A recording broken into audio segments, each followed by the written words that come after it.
श्री विष्णु मम हृदय में प्रेरणा करने वाले नाथ, लिखो महात्म्य कार्तिक, राखो सिर पर हाथ। ओम नमो भगवते वासुदेवाय। नमस्कार दोस्तों, आज के इस वीडियो में हम श्रवण करेंगे कार्तिक मास महात्म्य के 19वें अध्याय का पाठ। भगवान श्री हरि कहते हैं, इस मास में जो व्यक्ति दीप दान कर लेता है, स्नान करता है, पवित्र और तीर्थ स्थलों के दर्शन करता है, उन्हें जो पुण्य की प्राप्ति होती है, वह सभी पुण्य की प्राप्ति सिर्फ और सिर्फ कार्तिक महात्म्य के श्रवण से व्यक्ति को प्राप्त हो जाती है। इसलिए इस महात्म्य का श्रवण तो अवश्य ही करना चाहिए। भगवान श्री हरि की पूजा, उपासना, तीर्थ स्थलों पर स्नान या फिर दीप दान करना चाहिए इस माह में। ऐसा करना अनंत पुण्यों को प्रदान करने वाला होता है। आइए भगवान श्री हरि और माता लक्ष्मी का ध्यान करते हुए कार्तिक महात्म्य के आज के इस अध्याय को हम आरंभ करते हैं। बोलो भगवान श्री हरि की जय, स्वामी नारायण की जय, माता लक्ष्मी की जय। राजा पृथु आके नारद मुनि से पूछने लगे, हे नारद श्रेष्ठ, अब आप कृपा करके यह बतलाइए कि भगवान श्री हरि ने जालंधर की पत्नी के पास जा करके क्या किया। किस प्रकार से जालंधर की पत्नी का पतिव्रत नष्ट हुआ और भगवान विष्णु के कार्य सफल हुए। मुनि श्रेष्ठ नारद जी कहने लगे, माँ पार्वती के आशीर्वाद से भगवान श्री हरि जालंधर की नगरी में चले गए एवं वहां जाकर के उसकी पति परायण स्त्री वृंदा का पतिव्रत भंग करने का उन्होंने विचार किया। इसी उद्देश्य के तहत वह उसी नगरी के एक उद्यान में जाकर के ठहर गए और रात्रि में उसे स्वप्न दिया। भगवान श्री हरि तो वैसे भी मायावी हैं और माया के द्वारा किसी भी कार्य को सफल करना उन्हें भली भांति आता है। इसी तहत उन्होंने माया के द्वारा वृंदा को एक स्वप्न दिया। उस स्वप्न में वृंदा ने देखा कि रात्रि का समय है, उसका पति नग्न होकर के अपने सिर पर तेल लगाकर महिष पर चढ़ा है। वह काले रंग की पुष्पों की माला को धारण किए हुए है तथा उसके चारों ही ओर हिंसक और भयानक जीव जंतु हैं। अंधकार में सिर मुड़ाए हुए वह दक्षिण दिशा की ओर चला जा रहा है। उसने नगर को अपने साथ समुद्र में डूबा हुआ तथा अन्य भी बहुत प्रकार के विभत्स स्वप्न देखे। तत्काल ही स्वप्न से जागकर वृंदा इस पर विचार करने लगी। इतने में ही उसने देखा कि सूर्य देव उदय हो रहे हैं, साथ ही उसमें एक छिद्र दिखाई दे रहा है। सूर्य कांतिहीन था। इस स्वप्न से वृंदा भयभीत हो गई और साथ ही साथ वह विलाप करने लगी। रोती हुई कभी छज्जे तो कभी अटारी तो कभी भूमि पर वह गिर पड़ती। जब कहीं भी उसे शांति प्राप्त न हुई तब अपने दो सखियों को साथ लेकर के वह उपवन में चली गई, परंतु वृंदा को वहां भी शांति न मिली। फिर वह जंगल की ओर निकल गई, जहां उसने सिंह के समान दो भयंकर और विकराल मुख वाले राक्षसों को देखा। उसे देखते ही वृंदा भयभीत होकर के भागने लगी। उसी क्षण उसके समक्ष अपने शिष्यों के सहित शांत स्वभाव मौनी तपस्वी वहां आ गए।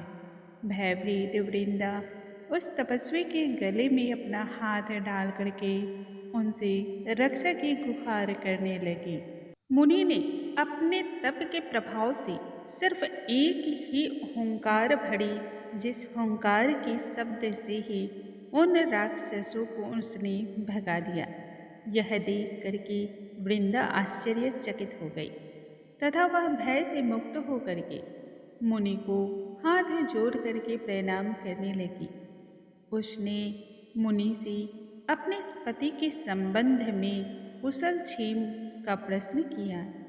उसी समय दो वानर मुनि के समक्ष आकर के हाथ जोड़ करके खड़े हो गए और ज्यों ही मुनि ने अपने भ्रिकुटी के द्वारा संकेत किया, त्यों ही वे उड़ करके आकाश मार्ग में चले गए, जहाँ फिर जालंधर का सिर और धड़ लिए हुए वह मुनि के आगे आ गए। वृंदा ने अपने पति के जैसे ही सिर और धड़ को देखा, वैसे ही वह जान गई कि उसकी मृत्यु हो चुकी है। इतना देखते ही वृंदा भय से कपकपाते हुए मूर्छित होकर के पृथ्वी पर गिर पड़ी, मानो जैसे कोई लता प्राण विहीन हो गई हो, और अनेक प्रकार के दारुण विलाप को करने लगी। वृंदा के दारुण विलाप से पशु पक्षी पेड़ पौधे लताएं सभी दुखी हो गए। तत्पश्चात उस मुनि से उसने कहा, हे कृपानिधि, कृपया कर मेरे पति को जीवन दान दीजिए। पतिव्रता दैत्य पत्नी ऐसा कह करके दुख भरे श्वासों को छोड़ करके मुनि के चरणों पर गिर पड़े।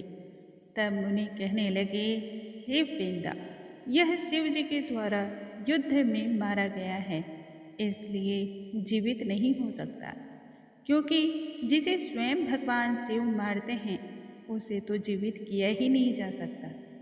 परंतु फिर भी शरणागत की रक्षा करना सनातन धर्म है, इसलिए मैं इसे जिलाए देता हूँ।